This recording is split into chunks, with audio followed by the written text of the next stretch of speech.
All right. So thank you, Margaret, for that introduction, that exaggerated introduction, highly exaggerated. Um, she said I'm funny, but looks aren't everything, right? Okay.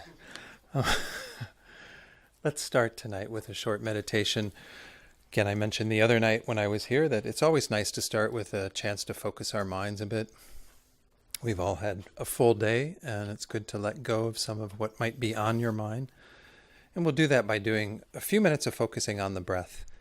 And then I'll lead you in a short reflection just to kind of set an intention for being here, kind of clarifying why you're here, as well as kind of a short reflection to begin this investigation of tonight's topic. I also like to do this when we do the beginning meditation, is at least have a chance for people to start this looking tonight at this idea of learning to like problems, how we approach what we call problems in our lives, and see that there are actually opportunities for us, and we'll be exploring that idea.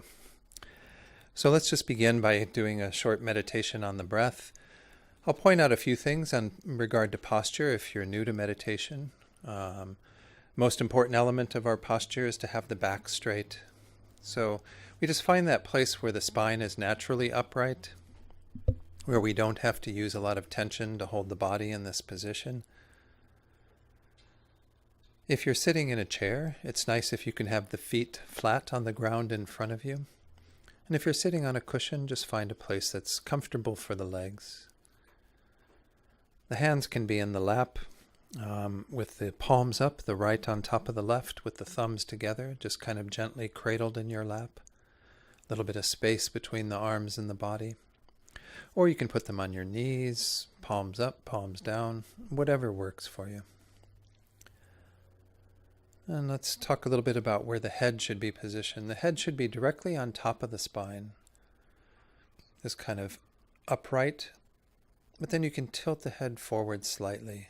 You don't want the head to go forward too much, because then it kind of brings the energy down. You want that kind of nice uprightness to the head. But again, with just tucking in the chin just a bit and bringing the gaze downward. And it is good if you can keep the eyelids slightly open. This can be challenging, and if you need to close the eyes, that's perfectly fine. But if you can keep just a little bit of light coming in, this is a way to keep the mind alert and awake. And when we meditate in the evening, that can be a challenge. So it's good if you can do that. You don't have a kind of sharp gaze to the eyes, rather a sort of soft focus. So you're not looking at anything in particular, just maintaining that downward gaze. So before we begin our meditation on the breath, let's just do a relaxation of the body. Now that we're in this posture, it's nice to bring our awareness to particular parts of the body where we hold a lot of tension, just to soften into those areas. So we're going to do this tonight by visualizing that there's like a wave of relaxation that starts at the crown of the head, and it's just going to descend slowly through the body. So first, we feel that wave of relaxation in the area of the forehead. Sometimes we have like a creased brow, just kind of softening the muscles in the forehead and around the eyes. And feel that wave of relaxation continue down through the face muscles, around the jaw, the mouth, making sure that we're not clenching the teeth. And then that wave continues into the neck and shoulder area, allowing the shoulders to just naturally descend down, to relax. And the wave of relaxation continues through the torso and the arms all the way down to the fingers. In the torso, it's good to pay attention to areas like around the heart center. Sometimes we hold tension in our chest, as well as the lower abdomen and lower back. But as you bring your awareness to these areas, just feel that wave of relaxation, letting go of any tension. And continue down through the hips, into the legs, and all the way down to the the toes to the feet.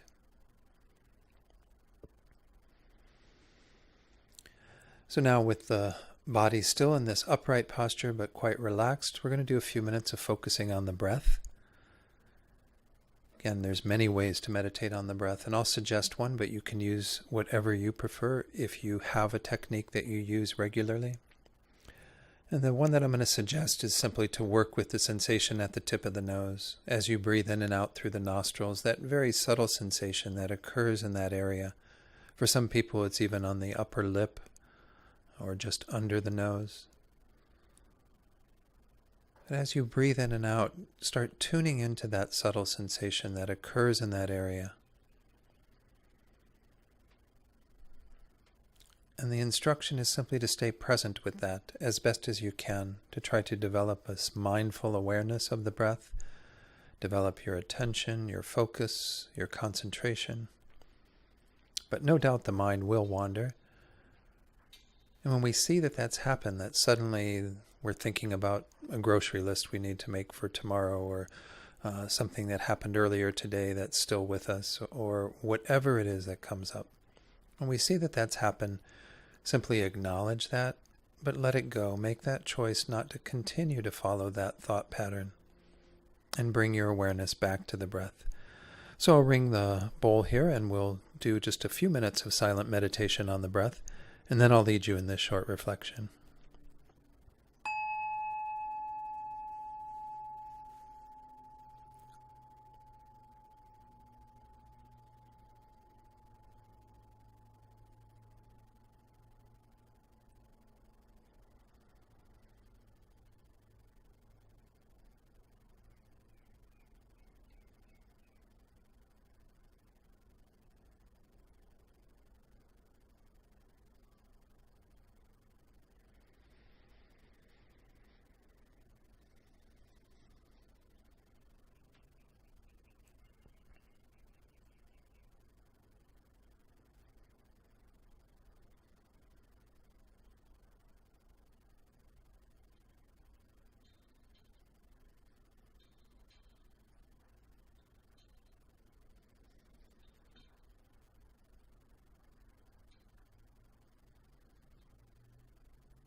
So now let's begin this exploration of this topic tonight.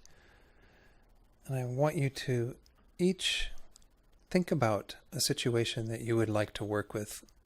And this will be something that you feel comfortable working with, and it might be something that's still ongoing in your life. That's probably where it might be most useful. A problem, a difficulty, a challenging situation that you're currently facing, or one that you even anticipate meeting again. But try to delineate a particular situation that you would like to think about right now, as well as to try to apply what we're going to be looking at tonight. Could be a problem that you have at work with the people that you work with or the clients that you serve, a task that you have to do. It could be something in your family life, social life, just something you find somewhat problematic.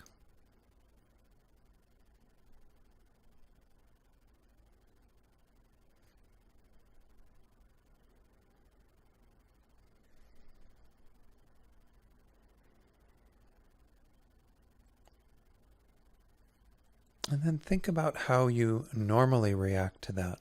What do you do when faced with something that is that situation, if it is something ongoing, or something similar to that situation? What sorts of thoughts do you have? What kinds of responses do you have, or reactions even? Does it cause you to become depressed, to pull away? Does it cause you to get angry? Does it cause you to blame others? What does it cause you to do? What is your normal reaction when you meet something in the nature of that situation or similar to it?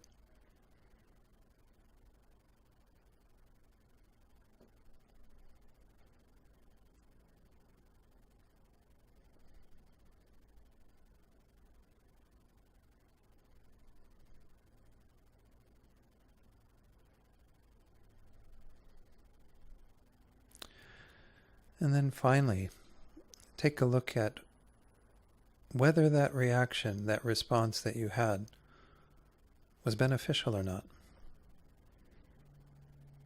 And just make your own assessment. Did it accomplish something that was useful for yourself, for others, to deal with the situation constructively, to greater benefit for everyone involved? Or did it do the opposite? Did it complicate things, cause things to drag on or to become more difficult? Or any kind of response in between those? Was it partially good, partially bad? Give your own assessment as to the way that you normally respond. Is it useful, not useful, some combination?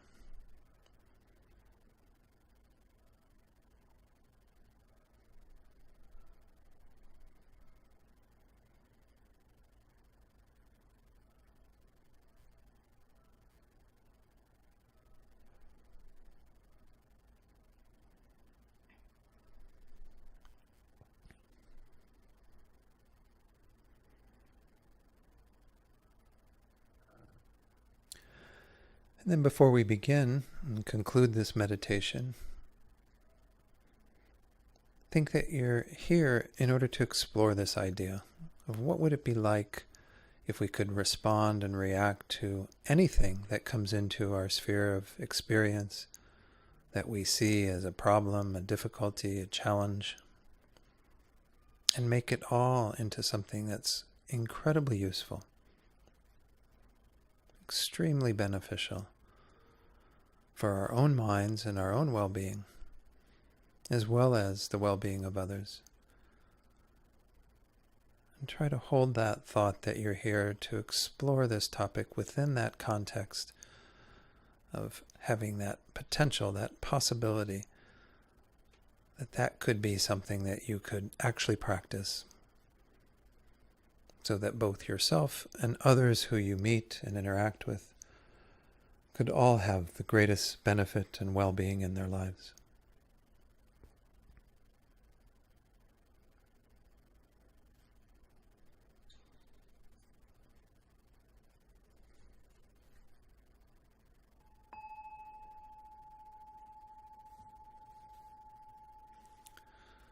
Okay.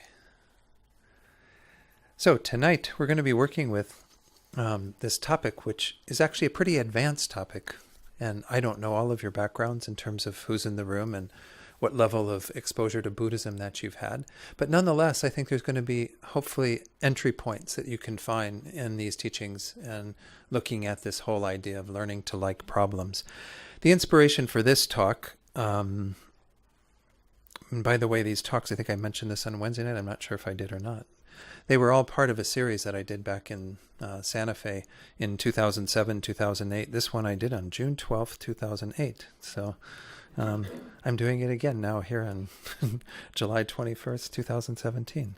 I was inspired, of course, by the teachings that have come to be known as lojong, which I'll explain a little bit more about. And there's a great book by Lama Zopa Rinpoche, who's the spiritual director of the FPMT. His picture is on the far right, I believe, over there, next to His Holiness, to the right of His Holiness. And Lama Zopa, his book is called Transforming Problems into Happiness. And he says, the thought of liking problems should arise naturally, like the thought of liking ice cream or the thought of liking music. So is anybody there yet with that? I mean, not me either. Okay. I think it's a pretty tall order to say, can we have that same sort of attitude towards something we really enjoy, that we find quite pleasurable and don't have any problem, inviting it into our lives? Can we approach our challenges, our difficulties, all the stuff that pushes our buttons with that same sort of anticipation and excitement and welcoming that into our lives? So we're going to explore this idea and how we actually go about this. But before we do that, I do want to talk a little bit about the tradition that this comes from. All of what I teach, in essence, I guess I throw in things here and there that come from other disciplines, but it's really all coming from the Buddha. The Buddha taught for a number of years, as most of you know, 45 years or so of his life that he was giving teachings.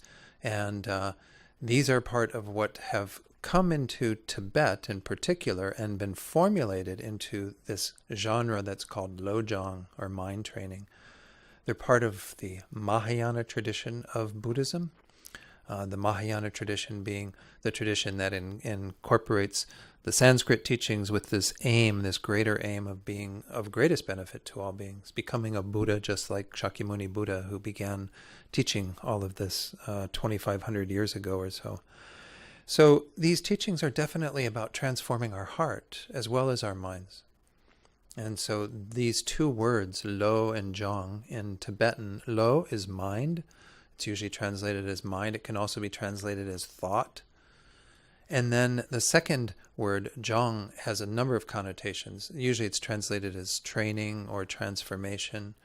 The idea is that what we are trying to do is to train ourselves and cultivate these various patterns in the mind that will be of greatest use, in particular in this genre of teachings, to open our hearts to this idea of becoming a Buddha for the sake of others, driven by that compassion, that love for all beings. So these are, again, in that vein of the Mahayana teachings. All of what the Buddha taught, we could say, is mind training.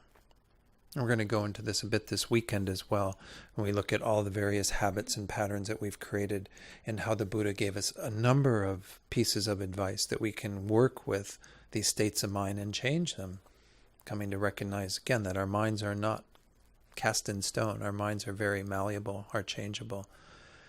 This particular genre of teachings that are known as mind training or lojong, as I said, are really working with this idea of being able to transform whatever we meet into this opportunity to open our hearts. And that's a part of it, but there are also other thoughts that go into it. And we'll see this as we go through these various techniques and kind of begin to understand what it looks like to approach any problem or any difficulty that we have with that kind of open-heartedness, that welcoming, and learn from that. And what those teachings, what they're based in, so that we have some logic for doing that. because this is all extremely, meant to be at least, extremely logical, grounded in our own investigation and our own experience. So the very first thing is to understand kind of this whole idea of problems. So what is a problem? So when we identify something as problem, we're not giving it a positive connotation, right? This isn't something like, we could talk about fun. Fun is very different than a problem, right? Or joy, a joyous occasion, a celebration, what have you. Maybe those become problems, but depending on who's there. But the idea is that we are obviously already identifying it as something negative. And that right there begins to point out the fact that our minds are already quite involved in this process of how we're looking at our situations, right? I remember many years ago hearing this. I actually researched it on the internet once, thought maybe I better check and see if that's true. Someone was saying that the Chinese character for what's the word? I'm not thinking of the word right now. It's kind of like a disaster or something that could be really threatening, also has within it a character that means opportunity. And so when we see something that is potentially going to ruin our peace, we also see it as an incredible opportunity to look for deeper peace. And this is already kind of the platform we have to start from. When we start to look at what we call problems, we have to see that it is our minds that are shaping them to be problems and see them in that light.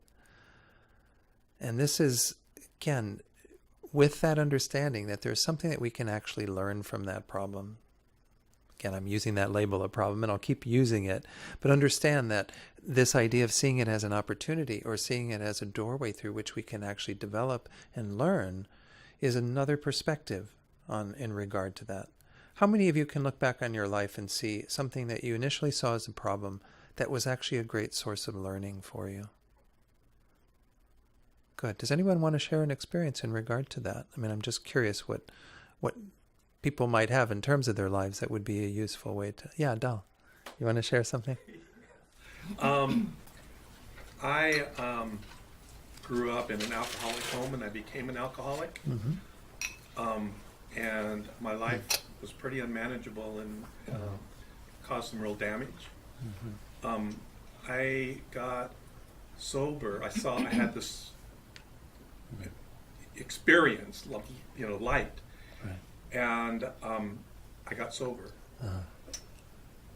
And as I got sober, I got to help other people, mainly men, go through that process and see the beauty that their lives have turned around, and just feeling so grateful and honored and humbled by being present to men who have overcome their own addictions. Right, good. So it was pretty rough, but it got turned around. Yeah, wonderful. Thanks, Dal, for sharing that. So again, I think that this is a wonderful story that indicates that what is going on in terms of what we could see as a problem, see as something that could even take us to the depths of despair at times, or bring us to a very low point in our life, can actually be an opportunity for incredible transformation and change. And what this is speaking to in the end then is that what our identification of it plays a key role in terms of how we are going to experience it. That we're not sort of separated from that. Nothing is sort of existing out there as a problem in and of itself, but rather that we are the ones that shape that into it being a problem or an opportunity. And this essentially boils down to the fact that the Buddha said that everything that we experience in terms of what we would call happiness or suffering is really a product of our minds, is really a creation of our minds. One friend of mine told me about, I'd never heard of this sort of athletic event. Maybe you all have heard of it, this thing called Iron Man. This is like, something I would never fathom doing. Sorry, but that's just not my scene. And he told me about there's a book by a man who's done like, I don't know how many of these back to back, to the point where he was like dealing with a broken leg and trying to complete this thing with incredible pain and suffering. Now, do you think that he saw all of that and even all the training he had to engage in order to accomplish that as something negative? Probably not, because he saw himself as overcoming all of these obstacles on the way to this great achievement. In his mind, what he was considering a great achievement. And I'm not going to put labels on whether it's a great achievement or not. That's his choice. That's his mind that sees it as something that's a great achievement.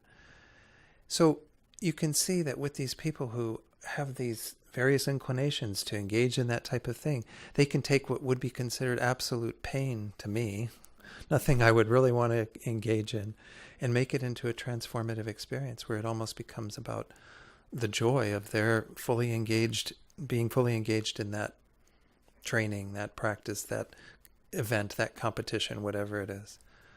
So we see that our minds are the creator of whether it's happiness or suffering. Another example that I like to throw out sometimes with people is think about times when you've been in a line. I'm sure every one of us in the room has been in a line, right? We all know what it's like to wait in a line. And think about times when you've had a miserable experience being in line. So there were various conditions that were all involved in creating a negative mind in the situation of being in line. And then you can think about other times when you were quite okay being in line. Maybe the line was even longer than those other times when you got upset. But you were quite okay with it because you were in a different mental state. Well, it's the same experience at some level in terms of the setup for it, all the conditions for it, that you've got people standing in front of you, you waiting to get to the front of the line.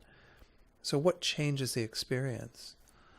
Obviously, yes, you might have other conditions that play a role in terms of, were you in a great hurry? What happened previous to that? What was all going on in your mind at the time that caused you to be more irritable? You can certainly say all these are conditionings. But I'm sure each of us can look at that and say, and yes, I still can acknowledge that I had a choice. I could have actually chosen to be much more peaceful while I was standing in line. Because we know that we've had that experience, right? We have had the experience of standing in line and it being perfectly fine. So even something as minor as waiting in line, which isn't a huge problem in most people's life, right? It's just a minor annoyance.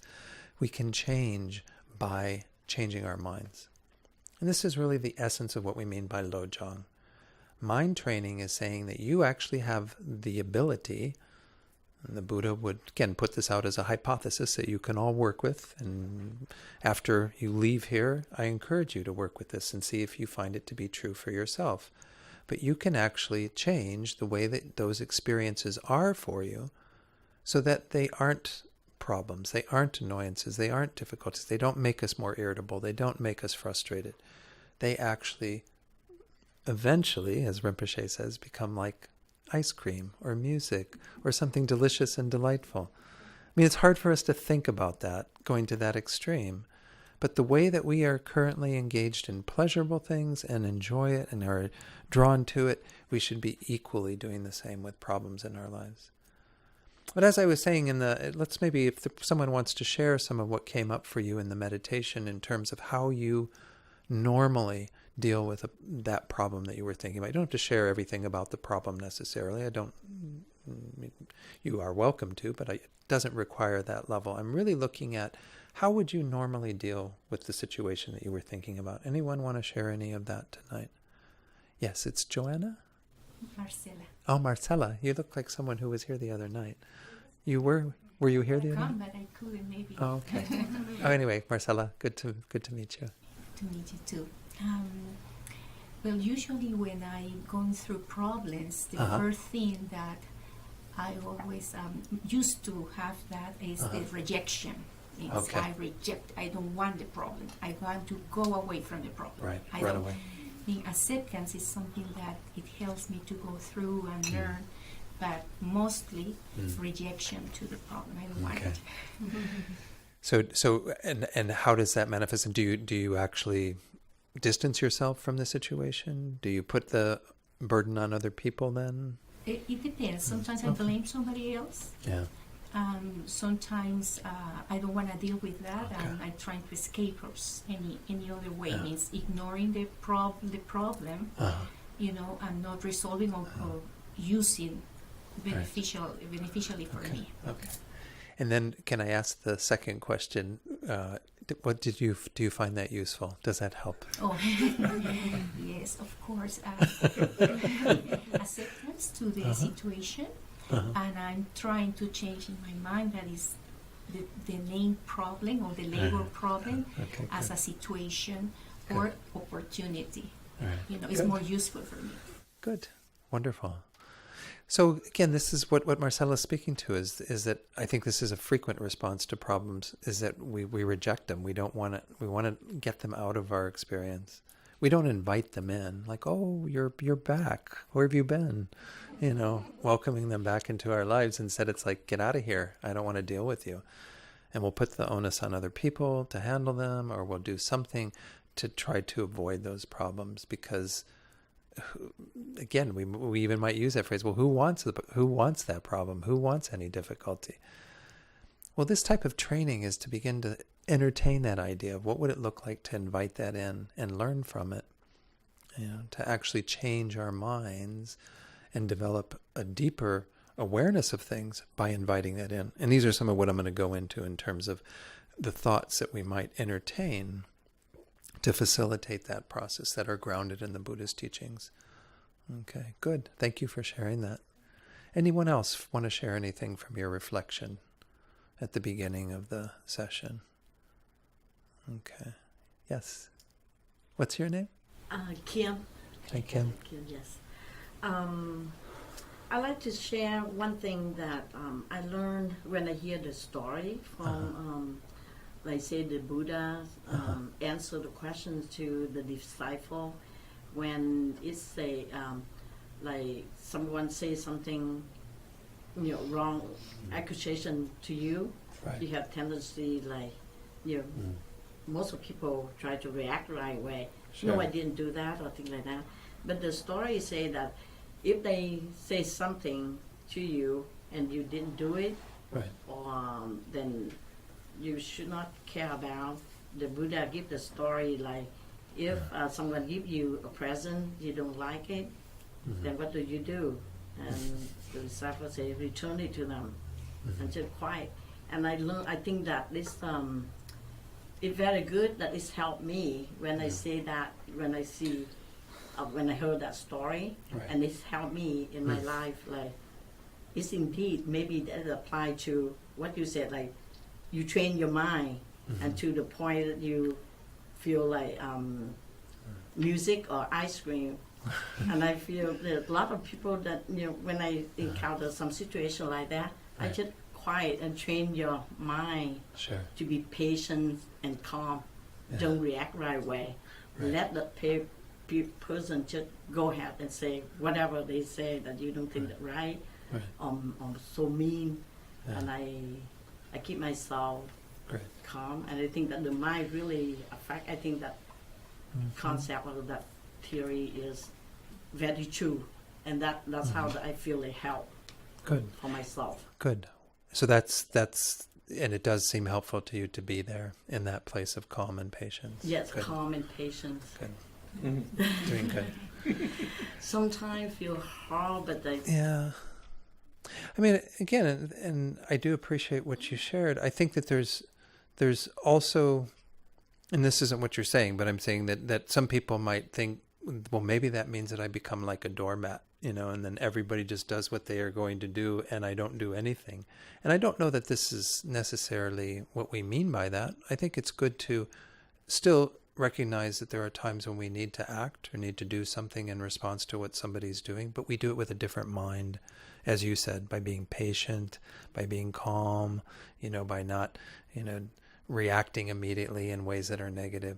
And instead, if we pull back and we come from that more patient place, then we're going to be able to think of what's the most constructive thing to do. And sometimes it is just to be silent, continue to be silent, because the situation doesn't require anything more. But there might be some times where we actually have to think about what would be a useful way to help that person or to help others who might be involved peripherally.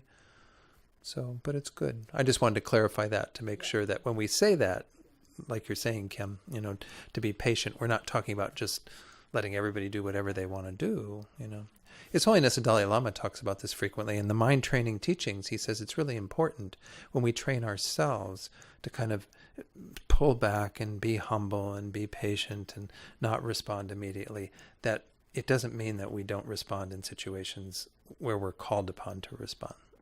When there's social injustice, greater things at stake that we really need to be invested in. So it's a good, I'm glad you brought that up, because it's a good point to make in regard to these teachings.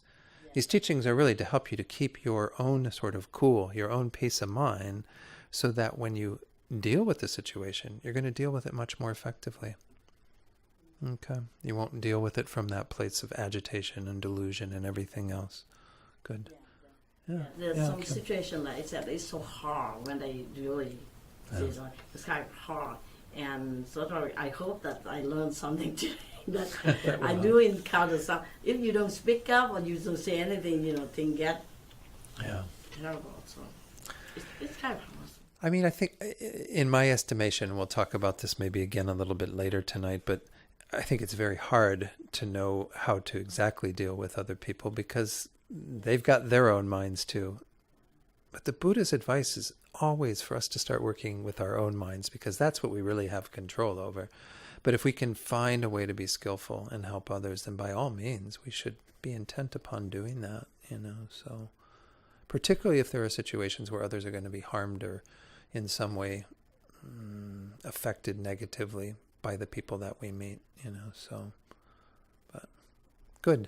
So let's continue this discussion. These are great. Thank you both for sharing. I think it's really useful to have some of this, again, ideas, and each of you have had your own exploration that you did at the beginning of tonight in terms of how you normally deal with problems that are in your life.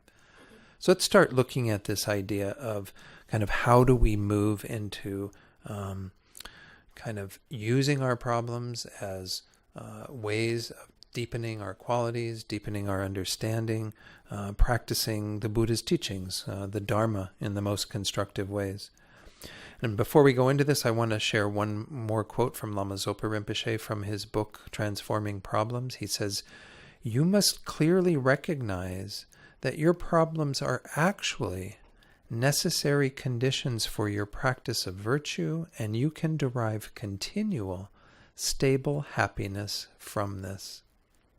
So this is kind of, again, taking it to that direction of we're not going to just not respond to problems and create friction or difficulty, compound it, but rather we're going to kind of go into it deeply so that we can make it into something positive, make it into actually a source of happiness and well-being. I mean, this sounds like an incredibly tall order, right? I'm sure you're all going, well, how do we do that? How do we possibly get to that place?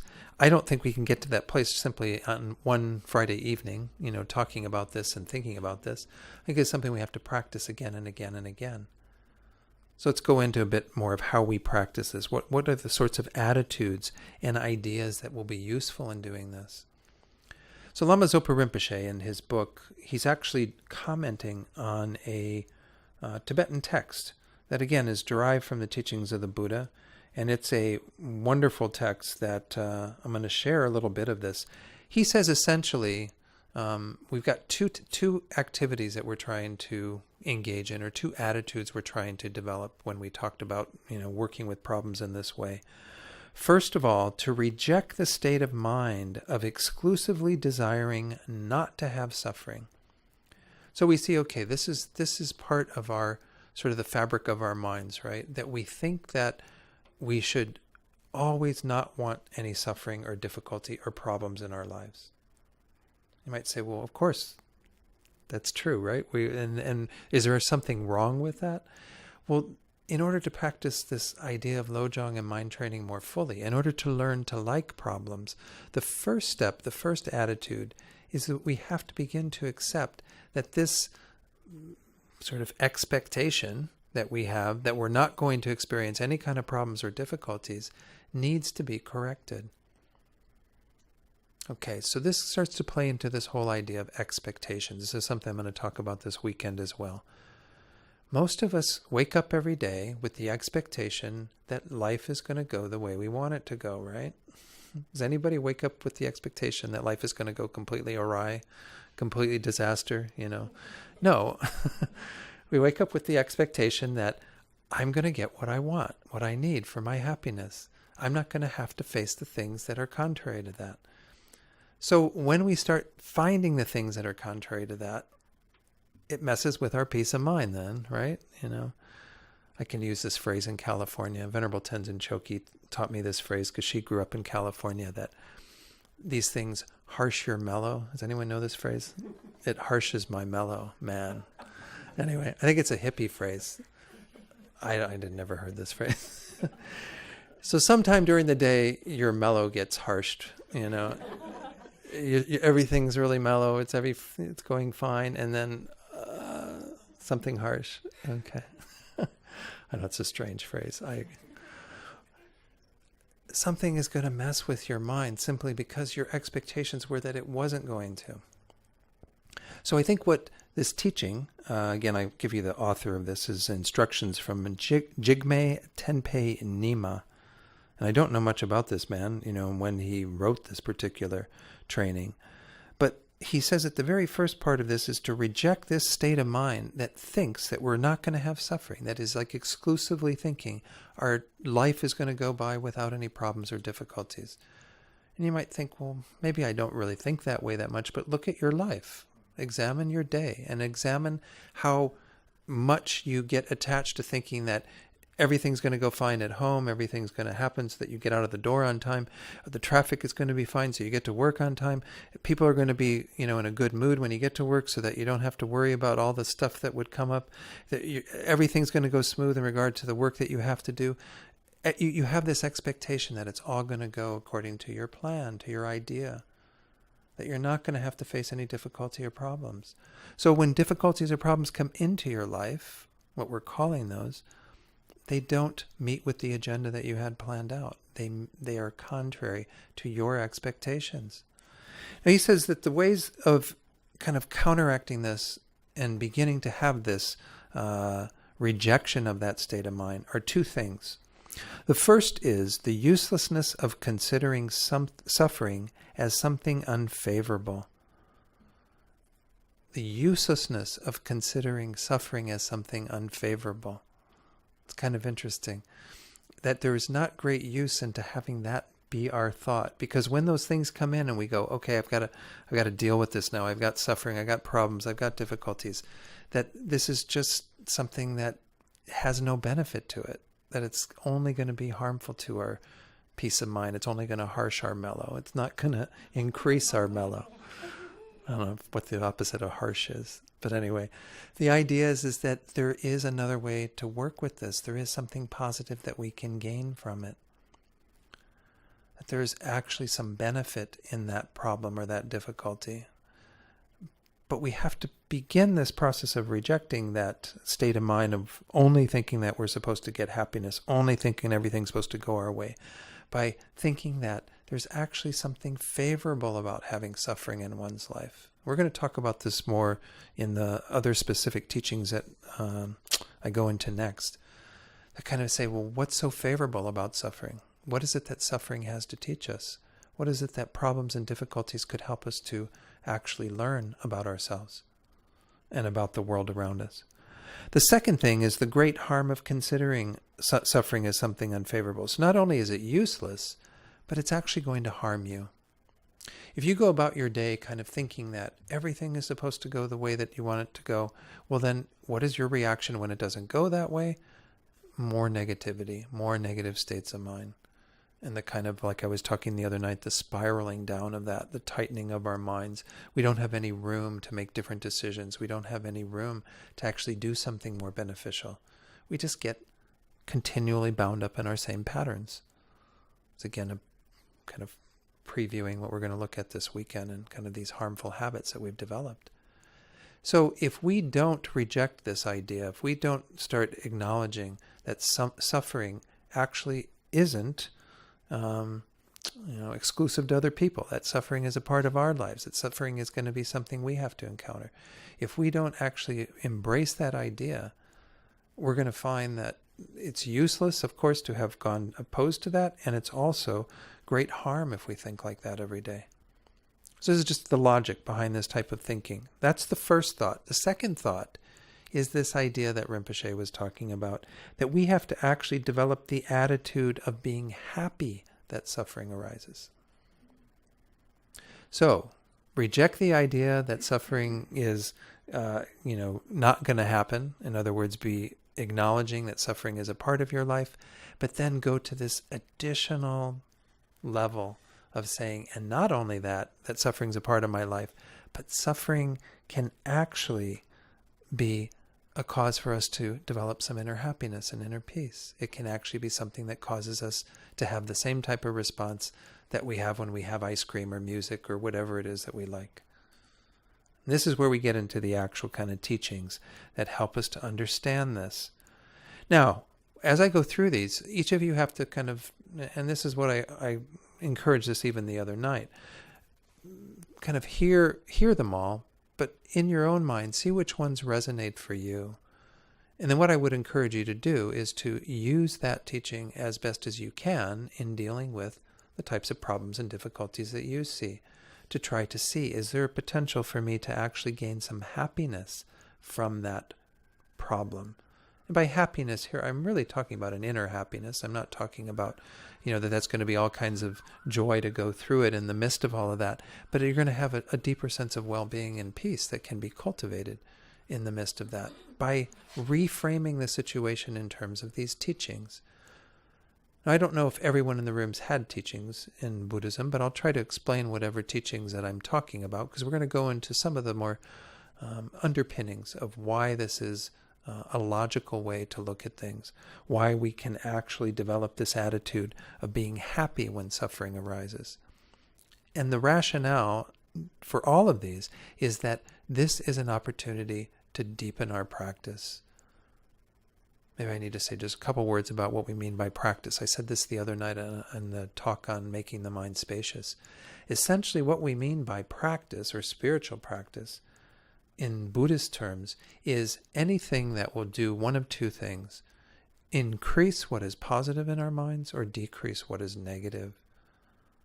And these are part of our spiritual practice, is to develop these understandings, these underpinnings that actually help us to not get upset and frustrated and angry and everything else when we encounter problems and difficulties, and moreover, to actually be more at peace, to be more open in our hearts, to have greater wisdom, greater compassion, and so on.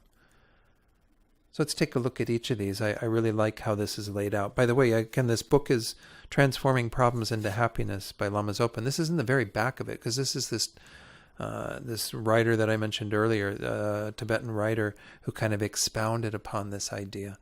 Again, those two ideas that we've looked at so far, which is rejecting the idea that suffering isn't supposed to happen at all, and moreover, looking at when suffering arises, that it's actually potentially a source of greater happiness and well-being, kind of embracing that concept, this attitude.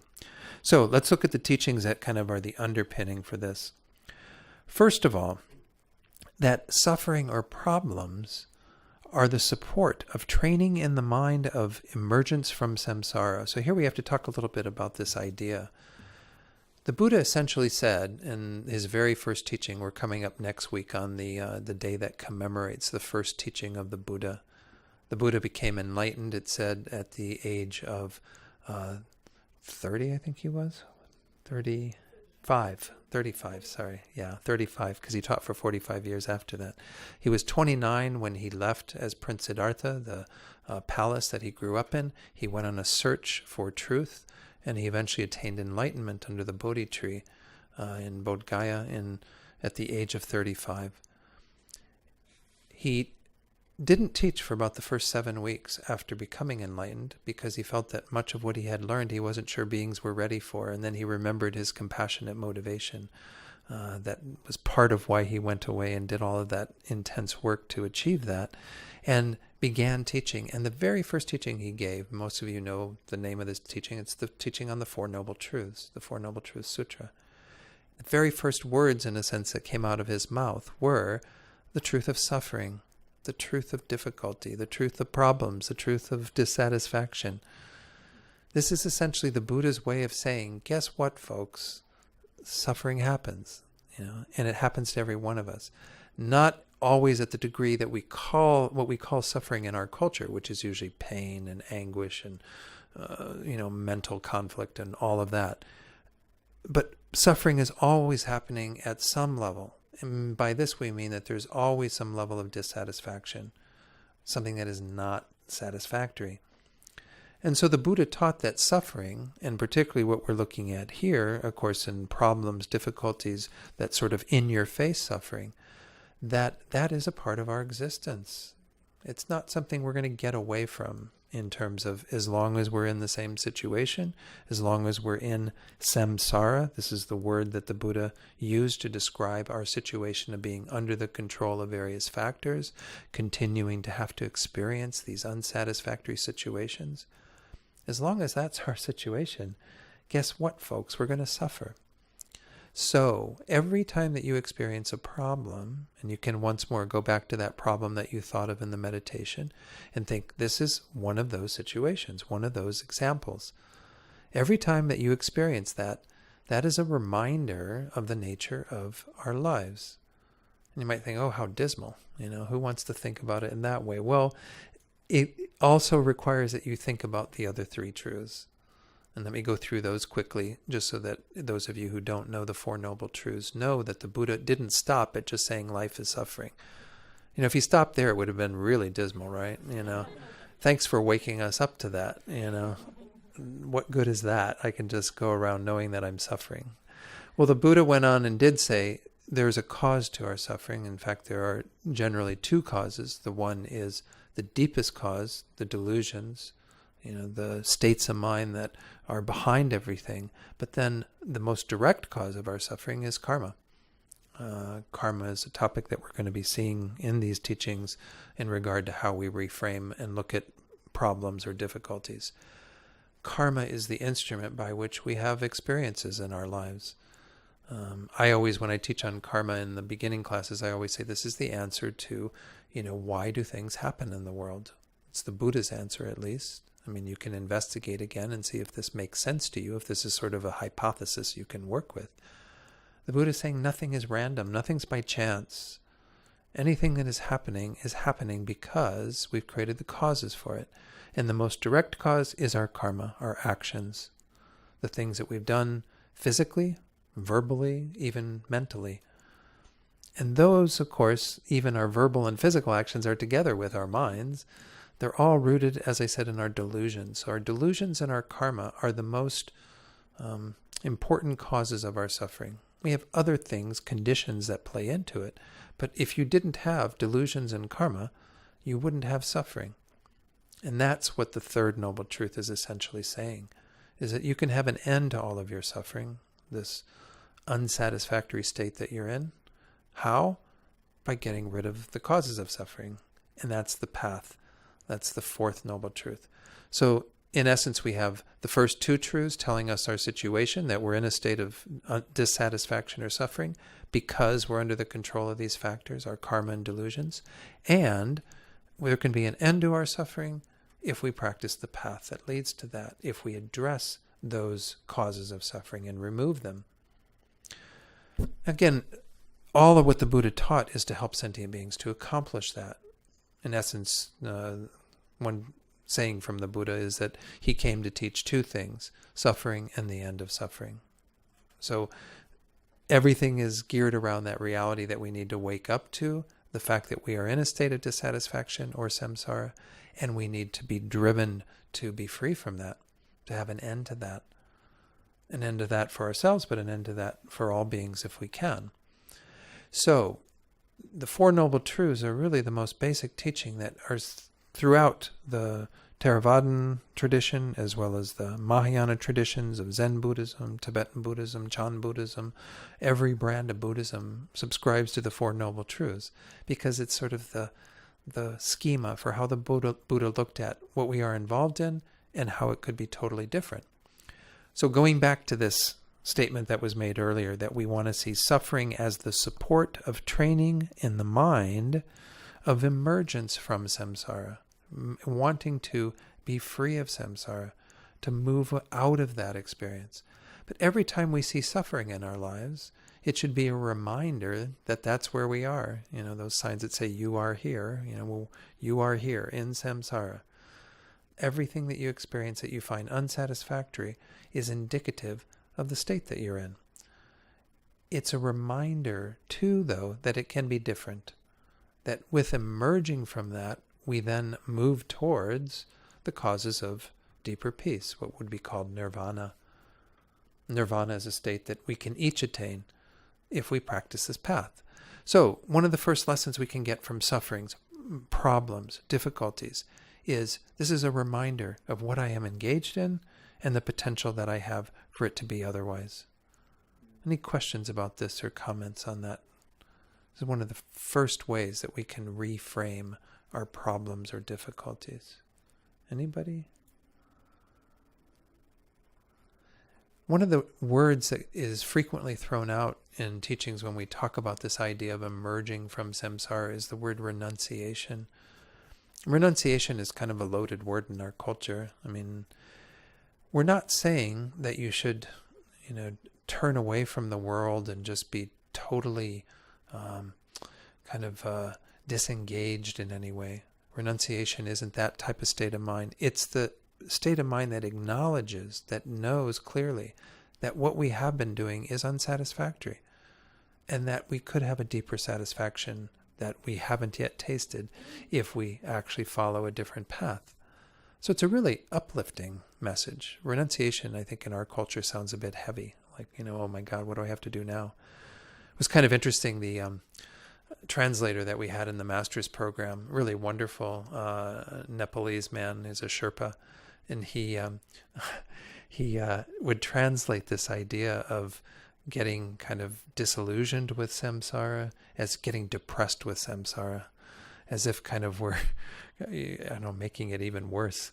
The idea is when we say disillusioned or disenchanted, it simply means that we're recognizing that what we've been engaged in lacks luster. It doesn't really have that anymore for us. And yet we know that there's something else that we could turn towards. So it's not complete depression and dismal and heavy. It's rather the acknowledgement that there can be something different. And this is one of the greatest messages that the Buddha gave. It's one of the most important messages that the Buddha gave, that there is that potential. And the Buddha says again that it's not just the potential for one's own liberation, freedom, but the potential to develop ourselves fully into the state of Buddhahood and eventually help others to do the same. So there's, great hope in this message. Every time we experience suffering, that problem, that challenge, things not going our way, we should look at that as, another reminder. This is what I'm dealing with. It's samsara. What did I expect? Again, if you go through your day with that expectation that everything is going to be wonderful, well, guess what, folks? It's not going to take long for your bubble to get burst. Something is going to happen that's going to just throw it out of kilter. You're not going to feel that you have any ability to deal with it. So have that expectation that suffering is a part of your life. And in this first step, see it as a reminder of that reality, that this is what we're engaged in, the first truth that the Buddha taught. The second one, suffering as the support of training and taking refuge. This is another term that we use in Buddhism frequently, this idea of taking refuge, right? What is taking refuge all about? I actually prefer one of the translation terms that Alex Berzin uses. Some of you may have heard of Alex. He's a great Buddhist scholar, been around a long, long time in the Tibetan Buddhist circles. And he actually calls this finding safe direction. And I really like that idea behind taking refuge. It's taking refuge. I think we know that this is the intention of it, is to say, okay, if this is a situation, just as we discussed, that I'm dealing with something that is suffering and difficult, and I need to find a way out of this, well, then we need to have something that we go to that protects us, that is a refuge. But I like this idea of finding safe direction because it's about our sort of internal compass and how we are going to point ourselves so that we actually do what is going to be most beneficial for ourselves and again for others by virtue of that. So the idea of finding safe direction means that we have to find something to rely upon that will actually help us in that moment. So once again, you experience that problem, you experience that difficulty. If at that time we have this strong belief and conviction in the Buddha's teachings as something that will help us, that gives us that safe direction, then we'll have a greater potential to apply them in our lives, right? If we're kind of just ignoring, all of that aspect of our lives, that we've actually studied some of the Buddha's teachings, begun to be familiar with them, and so on. If we don't think about taking refuge when we're confronted with difficulties, then we're not going to think about the Dharma. We're not going to think that that's actually our safe direction. Again, the Dharma being the corpus of what the Buddha taught. Some of what I've already talked about tonight. That, again, our minds are the creator of our experiences. Our minds are what determines whether it's a problem or an opportunity. Our minds have the potential to work with that situation differently. So taking refuge is a key idea behind this. Let me see if there's anything from his words as well that I wanted to share. This isn't as big a one that I want to work with. I really want to work with some of the other ones that are coming up here, so I'm going to maybe go on to the third one. The third technique of kind of learning to welcome in problems, to see them as a source of actually happiness after seeing them for emergence from samsara, training in taking refuge or finding safe direction, is to train in overcoming pride. I think another reason why we get so bent out of shape when we have problems or difficulties is because of this pride that is a bit of part of our expectations. It's the prideful mind that thinks, why is this happening to me? Like we have some sort of superior position, right? Somehow we're supposed to be immune from suffering. Things aren't supposed to be happening to us because we think that we're above the fray in some way. Somehow we've got that superior position. There's a wonderful quote from Master Shantideva, the great 8th century Indian Buddhist, who some of you have read the Guide to the Bodhisattva's Way of Life, his famous text. He says, "Furthermore, suffering has good qualities. Through being disheartened with it, arrogance is dispelled." So when we get disheartened with it and we see that we've got these problems and difficulties in our lives that we have to accept, they're a reality of our lives. Well, our arrogance, our tendency to think that we're such hot stuff, that we shouldn't have to suffer, we shouldn't have problems, we shouldn't have difficulties. All of this becomes decreased. Now, what's the advantage of that? I already talked a bit on regard to the emergence from samsara. The advantage is that we will then put our effort into the path that will free us from samsara and help us to do the same for others. When we see that this is a sign for us to take refuge, well, then we will put our faith in the Dharma and the Buddha's teachings. When we see that there's a chance to overcome pride, well, what's the advantage of overcoming pride? Anyone? What would be the advantage to our lives if we weren't so prideful? Maybe it's obvious, but I'm just throwing it out there for people. Happiness? And what do you mean by that? More? Tell me more.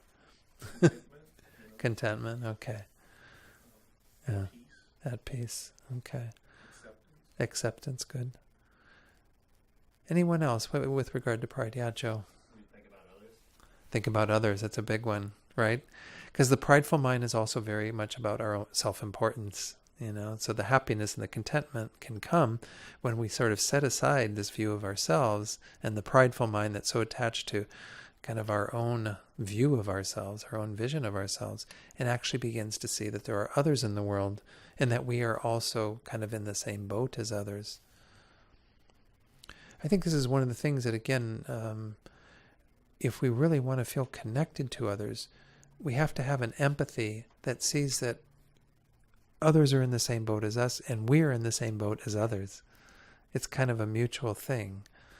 This is once more one of the teachings that we're going to get into in terms of we also want to be using this experience of suffering as a means to connect to others, to be more compassionate to others.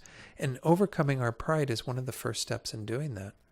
Because when we stop thinking that we're sort of up here and everybody else is kind of down there and we're not supposed to be experiencing problems, those are other people's problems. Those are their sort of thing that they should be experiencing. Well, then we bring ourselves down to that level. Then we do see our sort of shared humanity, our shared experiences that we all go through. It becomes much more universal. Then I don't think that someone else's problem has nothing to do with me. Then I don't think that my problem has nothing else to do with others either. I mean, that we are acknowledging that shared experience. And therefore we can be much more empathetic. What's another thing in overcoming pride? These are all great. Yes, Pasha. Are you open to learn? Open to learn. This is what I was aiming for as well, trying to get that answer as well. Thank you for supplying that. When we are prideful, there's a wonderful Tibetan analogy for this. And of course in Tibet, if you haven't been to Tibet, it's all, pretty much at way high elevation, above the tree line, a good part of it. There's valleys there, but it's a lot of mountains. And we can see that at those levels, those high levels, that if we look at what happens with water, where does all the water go? Does the water stay at the high levels? No, as it melts, it goes down where? To the valleys.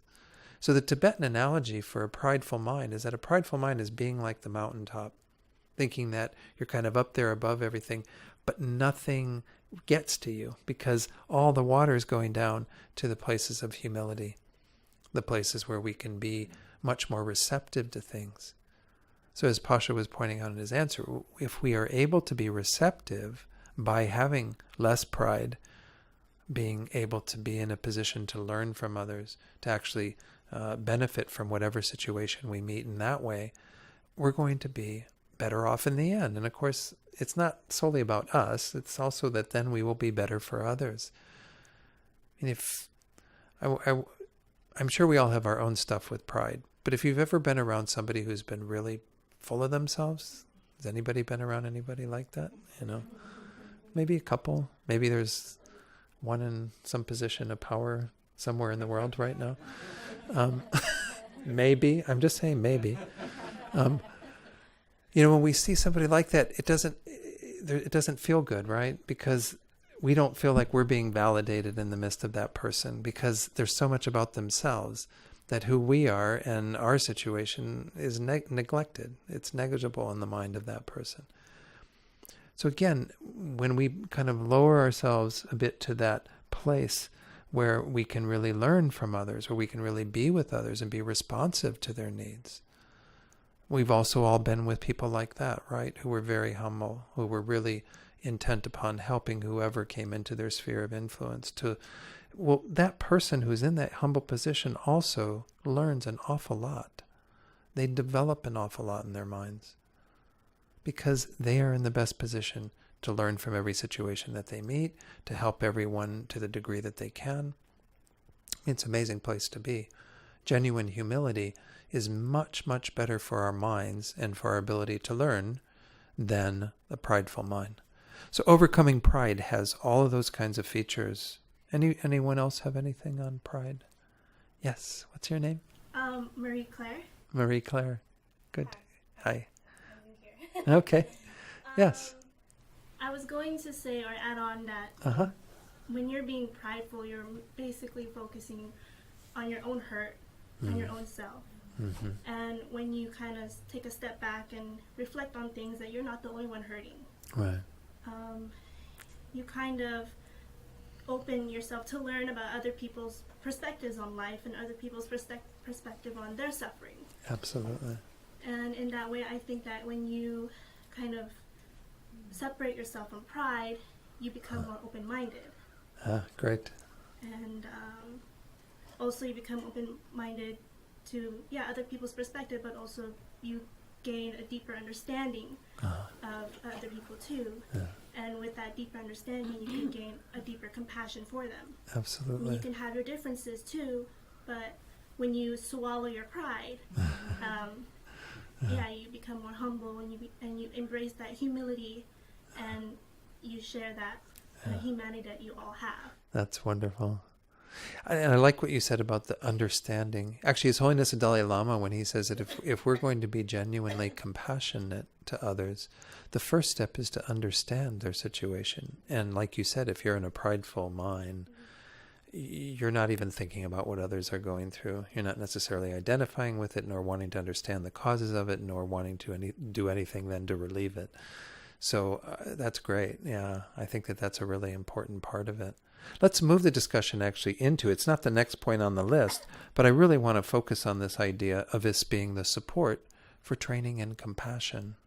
Because we started to touch on it with what Marie Claire says, said in regard to, being in a more humble place does allow one to more deeply understand the suffering of others, and then to respond accordingly, to actually have compassion for others. So when we are experiencing a difficulty, and this is again also something that you brought up, when we have a particular problem in our lives, we're not unique in that situation, right? I mentioned this earlier. When we can identify that this is something that all beings go through, it may look a little different for each one of us, not denying that our individual situations are just that. They're not exactly the same. We can't say that everybody's going through exactly what you're going through, but we can see that these are more universal experiences. And if we're able to be training in compassion when we experience suffering, well then suffering should be something, again, we throw out the welcome mat, because every time we get a problem or a difficulty in our lives, it helps us to open our heart to the reality that others are suffering in the exact same way. And moreover, suffering in ways that go far beyond what we're suffering. I actually kind of like this phrase that's thrown around a lot these days of a lot of what we complain about being first world problems. Has anyone heard this before? I think there's a lot of jadedness, and maybe again this is a bit of pride too, that we have in our culture of what we've achieved in the West in terms of the level of comfort and leisure that we have in our lives and all of this, that somehow, we get quite disconnected from the suffering of others, and we think that really what are quite minor problems, first world problems, are so big, when in reality they're nothing compared to what people deal with in many parts of this world. Again, that's not to totally disregard what you're experiencing, but to use what you're experiencing as a reminder that the situation for many beings on this planet is pretty dismal. We're actually quite fortunate in much of what we have. And that should trigger, again, a more compassionate response to the suffering of the world. Compassion involves, as I was mentioning, His Holiness says there's two main things. The one that was brought up with Marie Claire's comment, which is that we have to understand the suffering of others. This is this kind of starting point. If we don't think that others are suffering, or if we're blind to other suffering because we're so caught up in our own suffering, then there's no room for compassion to come in, because we don't think anyone's deserving of that compassion. We think that we're the ones that everyone should be paying attention to, meet our needs, get rid of my suffering and my problems. So the very first thing is we have to understand that others are suffering. Of course, we have to understand how we're suffering too. That was what we talked about earlier, is that we need to be reminded by our own suffering that this is part of our experience, because that's the truth of suffering. We have the causes of that and so on, all of what the Buddha laid out. But if we don't first have that understanding of the suffering of others, our compassion is going to be in a very limited circle. Now, all of us have the understanding of compassion or of suffering with regard to some people in our lives, right? We do have some compassion that we can extend to the people that we're quite close to already, family members, people that we feel, their situation moves us because of that proximity. This is the second feature that the Dalai Lama says that we need to have in order to make our compassion complete, is that we need to feel an affinity for other beings. We need to feel a sense of closeness. Well, some of it can even come about to some degree if when we experience our problems or difficulties, when that actually comes into our lives, we can actually begin to think about others through the vein of they're experiencing this too. Just as I'm subjectively going through this, whatever, again, fill in the blank, whatever problem, difficulty, challenging situation, I can think about them as going through the same process, the same difficulty. This is really what we mean by empathy. Empathy is putting ourselves into the shoes of another person, another being, and thinking about them having to go through that, or them having to go through worse than what we're going through, whatever the case might be, or even less than what we're going through. It doesn't matter. But our whole point is to begin to see it from the point of view of this is a being who is suffering. We can understand their suffering, but we start to feel some closeness to them, some connection to them. Now, we might have to work on other techniques to heighten that sense of closeness or connection. And in Mahayana Buddhism, there's a number of ways that we can do that. But I don't know if I want to go quite all into all of that. Maybe I should go into it a little bit, but in Buddhism, how many of you have studied teachings around rebirth and this idea of, yeah, pretty, okay. So most of the people in the room probably have some idea of this. Essentially what the Buddha says is that we have been involved in this whole cycle of being reborn again and again since beginningless time. That this phenomenon that we call the mind, which is what I talked about on Wednesday night, has no beginning. It goes back because it's always one mental moment giving rise to the next. That mental moment being preceded by former moments of mind. So we never find kind of an initial arising of mind. Mind didn't come from your brain, didn't come from the electrochemical stuff that's going on in your gray matter. Mind comes from its own continuity. There's always going to be another moment of mind following every moment. There's always a moment that preceded it. We can't find any beginning, and we won't find any end. To mind, the experience of what that mind's going through, there can be changes to it, absolutely, because the Buddha said that right now the mind is going through this state we call samsara, but that mind can go to the state we call nirvana or Buddhahood, to go kind of beyond that. So, if we go back then in a limitless direction, there's no beginning, well then that means that we've had countless rebirths. So that means that every being who's in this room has been very close to you in at least one lifetime, if not many lifetimes. It's just that we're kind of blind to that right now. Why? Because we only have that small circle that we feel close to because of the direct ways that they benefited us in this life. But we don't see that we've been benefited by every single being, countless times going back. And you might think, oh, but then I've also been harmed by every being, And true, I can't deny that. Buddha won't even deny that, But is there a real benefit to looking at beings through that lens? Oh, let me think about how every one of you has harmed me in a previous lifetime. Well, it's probably not going to be the most beneficial thing to my mind. It's true, but in the end, we must say, in the end, every being has much more benefited us than harmed us.